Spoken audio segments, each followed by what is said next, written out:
Сәлеметсіңдер ме балалар? Қазір бізге сауат ашу сабағы. Бүгінгі біздің тақырыбымыз ы дыбысы мен әрпі. Бүгін біз сабақта ы дыбысының қандай дыбыс екенін білеміз, және ы дыбысын жазып үйренеміз. Ы дыбысына қатысты сөздерді буынға бөлеміз. Алдымен біз бір жұмбақ шешіп алайық. Кесе, шыны, пиала, оларсыз шай құя ма? Қасықсыз тамақ жемейміз. Бәрінің аты не дейміз? Ойланайық.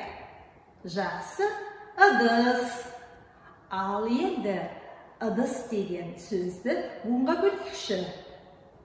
Ыдыс. Бірінші қай дыбыс естіп тұрмыз? Ы дыбысы, дұрыс айтасыңдар. Қандай дыбыс? Қане айтып көрейік. Дұрыс айтасыңдар. Дауысты дыбыс.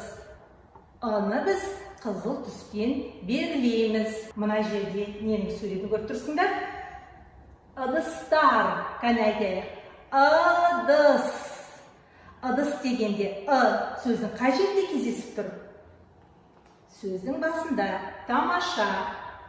Екінші сөздің дыс деген буында, екінші буында кездесіп тұр екен.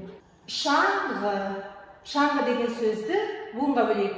Шаңғы. Жақсы. Шаңғы дегенде дыбысы сөздің қай тұсында кездесіп тұр? Жақсы. Сөздің соңғы буында кездесіп тұр екен. Ал мына не нәрсе? Бұл зергерлік бұйым деп аталады, сырға. Буынға бөліп көрейікші. Сырға.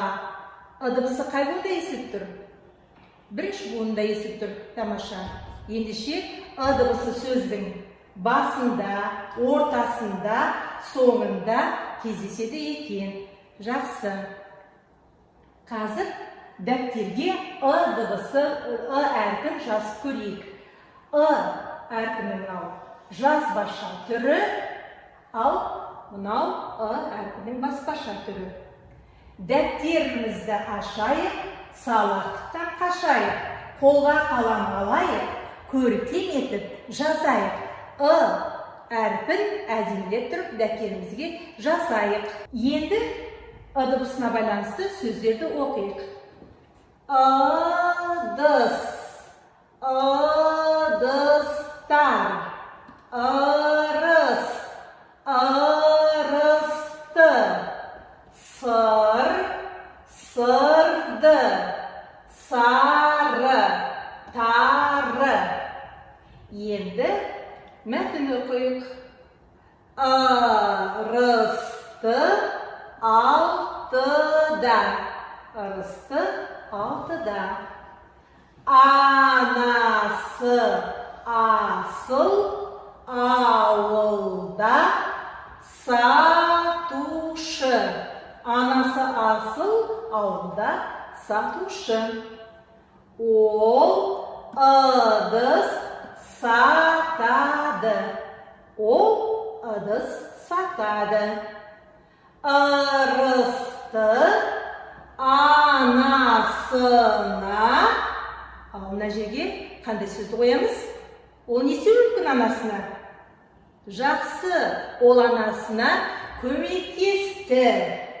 Ендеше ырысты анасына көмектесті. Қалай көмектесті екен? Оны ары қарай оқып көрейік.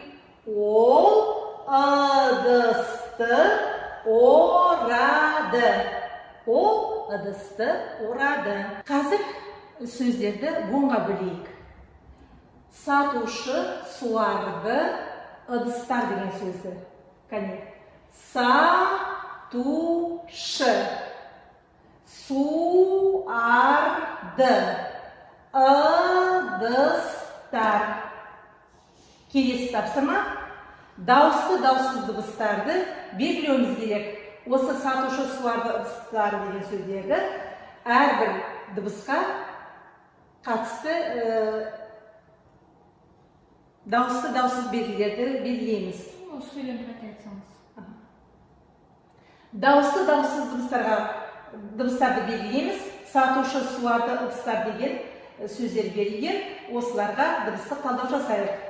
С дауыссыз дыбыс, А дауысты, Т дауыссыз, У дауысты дыбыс, Себебі Т алдындағы дауыссыз дыбыс болғаннан кейін У дауысты дыбыс болады. Ш дауыссыз дыбыс, дауысты дыбыс. Жақсы. Енді суарды деген сөзден С дауыссыз, У дауысты дыбыс, А дауысты дыбыс, Р дауыссыз дыбыс, Д дауыссыз дыбыс, дауысты дыбыс. Келесі ыдыстар дегенде дауысты дыбыс, Д дауыссыз дыбыс, дауысты дыбыс, С дауыссыз дыбыс, Т дауыссыз дыбыс, А дауысты дыбыс, Р дауыссыз дыбыс. Тамаша. Енді бүгінгі сабақтан сендер не үйрендіңдер, нені меңгермей қалдыңдар? Мынау жетістік баспалдақ арқылы өз-өздеріңді бағалай қойыңдар. Яғни тапсырманы орындай алмасаңдар, міне, мынау төменгі баспалда, тапсырманы жартылай орындалсаңдар, екінші баспалдақта, тапсырманың барлығын тамаша орындап шықсаңдар, жоғарғы баспалдаққа қоясыңдар өздеріңді. Осымен сабақ аяқталды. Сау болыңдар.